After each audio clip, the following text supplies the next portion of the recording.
আসসালামু আলাইকুম রহমতুল্লাহি ওয়া সম্মানিত দর্শক, বাংলাদেশের রাজনীতিতে চীন ইদানিংকালে খুবই গুরুত্বপূর্ণ হয়ে পড়েছে। কেবল বাংলাদেশ নয়, পাক ভারত উপমহাদেশের রাজনীতিতে এই মুহূর্তে চীন পরাশক্তি। তাদের যে দাপট, এই দাপটের কাছে এখন আমেরিকা শিশু। আফগানিস্তান থেকে শুরু করুন, এই মুহূর্তে রাশিয়া এবং চীন তাদের কৌশলগত পার্টনার হিসেবে পুরো আফগানিস্তানের যে তালেবান সরকার তাদেরকে যেভাবে সাহায্য করছে এবং সহযোগিতা করছে, এবং এই মুহূর্তে আফগান অর্থনীতি যেভাবে ঘুরে দাঁড়িয়েছে এবং আফগান মুদ্রা খুব অল্প সময়ের মধ্যে যে শক্তিমত্তা অর্জন করেছে, যেটি মার্কিন ডলারের সঙ্গে সামঞ্জস্যপূর্ণ। তারা যে সকল মেগা প্রজেক্ট হাতে নিয়েছে, যেগুলো আমেরিকা আফগানিস্তান মাটিতে থেকে কল্পনাও করতে পারতো না, সেই মেগা প্রজেক্টগুলো, সেটা সেচ, ইরিগেশন এবং সড়ক যোগাযোগ ব্যবস্থা, এই পুরো প্রকল্পগুলো, বিদ্যুৎ থেকে শুরু করে আরো অনেক কিছুতে তাদের যে অবিস্মরণীয় সফলতা, এই সফলতার পেছনে চীনের গুরুত্বপূর্ণ হাত আছে। 2 নম্বর হলো যে শ্রীলঙ্কাতে চীনপন্থী ছিলেন এক গ্রুপ, এখন যারা আছেন তারাও চীনপন্থী, এবং সেখানে বাংলাদেশের মতোই একটা গণ অভ্যুত্থান হলো, এবং এটা আরো ব্যাপক। বাংলাদেশে এটা ছাত্রদের ছিল, আর ওটা একেবারে, এখানে আমরা ছাত্র জনতা বলি, আর ওখানে সত্যিকার অর্থে গণ অভ্যুত্থান। এবং বাংলাদেশে যেমন শেখ হাসিনা সরকারের দুর্নীতি, অনিয়ম, এটার একটা সীমা অতিক্রম করে ফেলেছিল, কিন্তু মহেন্দ্র রাজাপাকসের যে ইতিহাস, ঐতিহ্য, তার বিরুদ্ধে অনেক অভিযোগ ছিল, কিন্তু সেটা একটা নির্দিষ্ট সীমার মধ্যে ছিল। এবং শ্রীলঙ্কার ইতিহাসে মহেন্দ্র রাজাপাকসের যে ইতিহাস, বিশেষ করে তামিল যুদ্ধ যখন চলছিল, গেরিলা যুদ্ধ চলছিল, সেই যুদ্ধে তার যে অবিস্মরণীয় অবদান, এই কারণে তিনি কিন্তু মোস্টলি রেসপেক্টেড ওয়ার হিরো। তো তার মতো মানুষকে সপরিবারে শ্রীলঙ্কা ছাড়তে হয়েছে, এবং পুরো অর্থনীতি দেউলিয়া হয়ে গিয়েছিল। বাংলাদেশ কিন্তু শ্রীলঙ্কার মতো দেউলিয়া হয়নি, এখনো নয়, কিন্তু শ্রীলঙ্কা পুরোপুরি দেউলিয়া হয়ে গিয়েছিল। সেই শ্রীলঙ্কাকে রাজনৈতিকভাবে, অর্থনৈতিকভাবে একটা এরকম স্টেবল অবস্থায় আনা হয়েছে, যেটি অকল্পনীয়, ভারত বা অন্য কোনো দেশ কল্পনাও করতে পারেনি, এবং সেই কাজটি কারা করেছে? চীন করেছে। 3 নম্বরে পাকিস্তানে ইমরান খানের সরকারের পতন, এরপরে আফগানিস্তানের সঙ্গে তাদের যে সীমান্ত সম্পর্ক, সংঘর্ষ, তারপর আমেরিকা চলে যাওয়ার পরে হঠাৎ করে যে আফগান সংকট তৈরি হলো, এটা পুরো পাকিস্তানের স্বাধীনতার, সার্বভৌমত্ব থেকে শুরু করে সবকিছুকে তছনছ করে দিয়েছে। তো সেখানে একটি রাজনৈতিক সরকার বসানো, সেনাবাহিনীর সঙ্গে রাজনীতিবিদদের যে দূরত্ব এমন পর্যায়ে চলে গিয়েছিল যে জনগণ বিক্ষুব্ধ হয়ে ক্যান্টনমেন্টগুলো পুড়িয়ে দিচ্ছিল। সেই জায়গাতে রাজনীতিবিদদের সঙ্গে বৈঠক করে অসম্ভব কতগুলো ঘটনা চীন ঘটিয়েছে। সে চিরশত্রু নওয়াজ শরীফের দল এবং বেনজির ভুট্টো, আসিফ আলী জারদারের দল, পাকিস্তান পিপলস পার্টি, এবং ডিজেল মাওলানা হিসেবে খ্যাত ফজলুর রহমানের দল, এই 3টি দলকে একই প্ল্যাটফর্মে নিয়ে এসেছে, এবং সেনাবাহিনীর সঙ্গে তাদের একত্র করে একটা কোয়ালিশন সরকার চীন গঠন করে দিয়েছে, এবং পাকিস্তান এখন স্টেবল, সব দিক থেকে স্টেবল। গেল পাকিস্তান। এরপর আসে নেপাল বলতে এটাকে মনে হতো ভারতের একটা অঙ্গরাজ্য, ভীষণ রকম অঙ্গরাজ্য। সেই অঙ্গরাজ্যটিকে ভারতের কবল থেকে মুক্ত করে এখন সেটাকে ভারতের জন্য একটি বিষফোঁড়া হিসেবে তৈরি করে ফেলা হয়েছে, এবং সেটা করেছে চীন। এবং সেখানে কোনো ভারত নেই, কোনো আমেরিকা নেই, কোনো ইউরোপ নাই। এটি এখন মনে হচ্ছে যে চীন এবং নেপাল একই মায়ের পেটের ভাই, 2 ভাই অথবা ভাই বোন।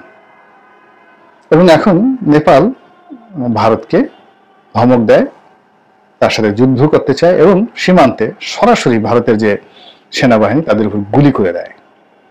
গেল নেপালের কথা। এরপর আসেন মায়ানমারকে শান্তিং দেওয়ার জন্য, মায়ানমারকে শেষ করে দেওয়ার জন্য একটা আলাদা অ্যাক্ট তৈরি করা হয়েছে, বার্মা অ্যাক্ট। আমেরিকা মায়ানমার এটা পশম স্পর্শ করতে পারেনি। আমাদের ডক্টর মোহাম্মদ ইউনূসের অনেক আগে সেখানে তাদের এজেন্ট সুচিকে নিয়োগ করা হয়েছে, তাকে নোবেল পুরস্কার দেওয়া হয়েছে, কিন্তু কিছুই করতে পারেনি। সুচি আগেও জেল খেটেছে, এখন আবার জেলে আছে। মায়ানমারে 4 থেকে 5টি গ্রুপ যুদ্ধ করছে সেনাবাহিনীর সঙ্গে। প্রায় সবার সঙ্গে চীন সমপর্যায়ের সম্পর্ক রেখে চলছে। সরকারের সাথেও আছে, বিরোধী পক্ষের সাথে আছে, এবং সেখান থেকে কুইট ইন্ডিয়া, ইন্ডিয়াকে আউট করে দেওয়া হয়েছে। এবং ইন্ডিয়ার যে বিশাল বিশাল ইনভেস্টমেন্ট ছিল, পুরো জায়গার থেকে চীন তাদের কৌশল প্রয়োগ করে উঠিয়ে দিয়েছে। এরপরে আসুন মালদ্বীপে।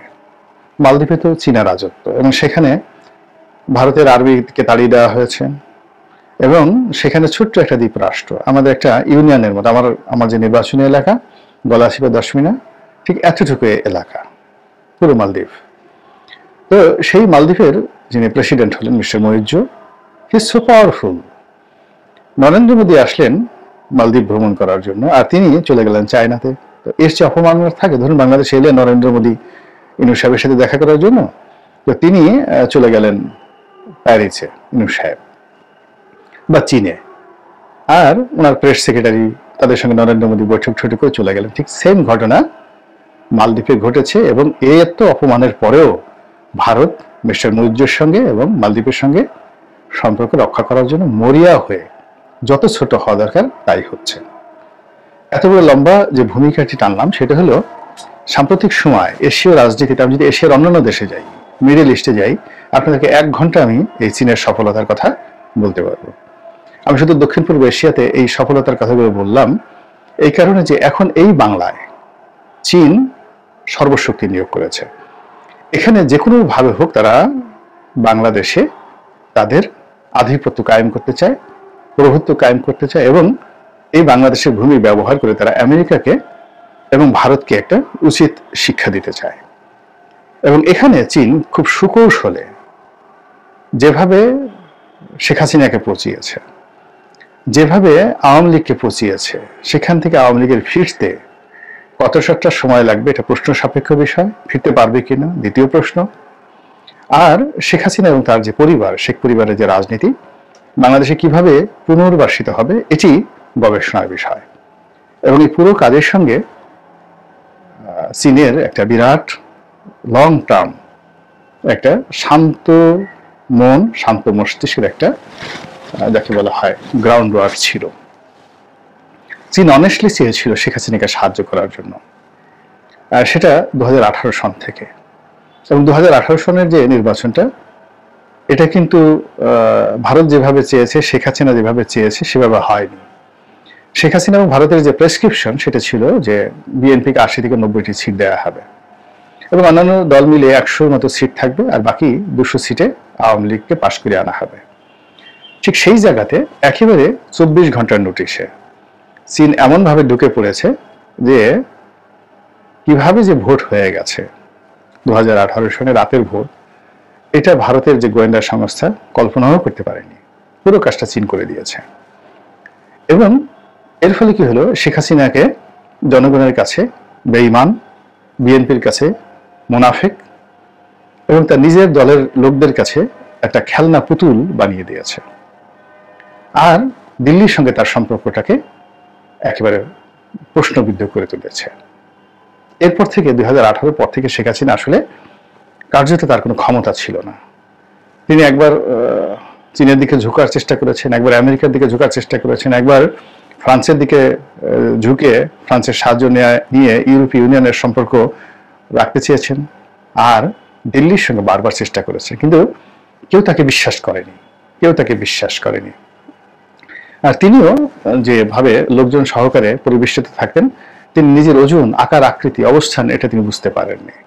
ফলে তাকে বাংলাদেশ থেকে ভারতে চলে যেতে হয়েছে। এখন প্রসঙ্গে আসি, সেটা হলো চীন বাংলাদেশে তৎপরতা চালাচ্ছে। তৎপরতার সঙ্গে তারা পাকিস্তানকে নিয়ে নিয়েছে। এখন তারা ধর্মভিত্তিক সকল দলের সঙ্গে সম্পর্ক রক্ষা করছে, বিএনপির সাথে সম্পর্ক রক্ষা করছে, আর জামাতের সঙ্গে সম্পর্ক রক্ষা করছে সমান তালে। আপনারা দেখেছেন যে বিএনপির একটা বিরাট গ্রুপ ইতিমধ্যে চীন ভ্রমণ করে এসেছে, এবং তারা চীনে গিয়ে চীনের কমিউনিস্ট পার্টির লোকদের সাথে কিভাবে বৈঠক করেছে। এবং এই বৈঠকের ফলাফল আপনারা বুঝতে পারবেন যখন বিএনপি ক্ষমতা চলে যাওয়ার পর্যায়ে এসেছিল 2005 সনে।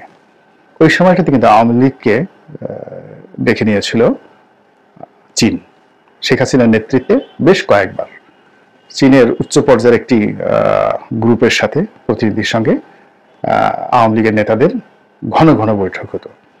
এবং আমি যে ওই সৈয়দ আবুল হোসেনের যে দৌড়ের গল্প বলেছিলাম, ওটা ওই চীনে হয়েছিল। তখন সাবির হোসেন চৌধুরী, ওবায়দুল কাদের সাহেব, আবুল হোসেন সাহেব এবং সঙ্গে শেখ হাসিনা চীনের ভ্রমণে ছিলেন, এবং একটা স্পোর্টস স্কুলে যখন তাদেরকে নেওয়া হলো সেখানে এই দৌড়ের ঘটনাটি ঘটেছিল। তো এখন এই যে ক্ষমতায় বিএনপি, কিন্তু আওয়ামী লীগের লোকদেরকে তারা টেনে নিচ্ছে, এটা বিএনপি তখন কাউন্ট করতে পারেনি, এবং তারপরে কিন্তু আওয়ামী লীগই ক্ষমতায় এসেছে 1/11-এর পর। আবার এখন ধরুন ডক্টর মোহাম্মদ ইউনূস ক্ষমতায় আছে, কিন্তু এখন তারা আওয়ামী লীগের লোকদেরকে বাদ দিয়ে বিএনপি লোকদেরকে চীন ভ্রমণে নিয়ে যাচ্ছে, আবার জামাতের লোকদেরকেও চীন ভ্রমণে নিয়ে যাচ্ছে, এবং it's a very dangerous game.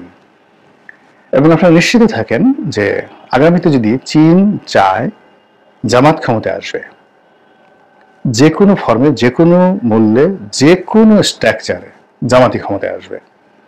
আর চীন যদি চায় বিএনপি ক্ষমতায় আসবে, তাহলে বিএনপি ক্ষমতায় আসবে। এবং এখানে যে সমস্যাটা হবে সেটা হলো, জামাত যদি ক্ষমতায় আসে, বিএনপির অস্তিত্ব হয়ে যাবে জাতীয় পার্টির মতো, এবং তারা সঙ্গত কারণে নিরাপত্তার জন্য আওয়ামী লীগকে ওয়াকওভার দেবে।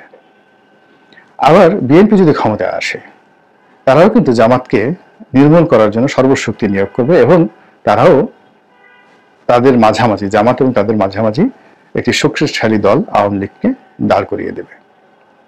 এবং এখানে চীনের জন্য সবচেয়ে সুবিধাজনক বিষয় হলো, যারাই রাজনীতির ময়দানে আছে তাদের সবার সঙ্গে তাদের সংযোগ আছে, সম্পর্ক আছে, এবং কেউ তাদেরকে গালি দেয় না, কেউ তাদেরকে বলে না চীনার সাম্রাজ্যবাদ। কাজেই সময় যাচ্ছে, দেখা যাক, সামনে অনেক রাজনীতির খেলাধুলা আছে, অনেক সমীকরণ আছে, অনেক যোগ বিয়োগ আছে, অনেক নায়ক দেখবেন, অনেক নায়িকা দেখবেন, অনেক মঞ্চ তৈরি হবে, আবার অনেক মঞ্চের পর্দা নেমে যাবে, আবার নতুন পর্দা আসবে। আমার তো মনে হয় 5 থেকে 7 বছর, 8 বছর, 10 বছর এই অবস্থা চলতে থাকবে, মোটামুটি একটা স্টেবল অবস্থা আসার জন্য। আল্লাহ আমাদের সবাইকে হেদায়েত দান করুন এবং হেফাজত করুন। আসসালামু আলাইকুম ওয়া রাহমাতুল্লাহি ওয়া বারাকাতুহু।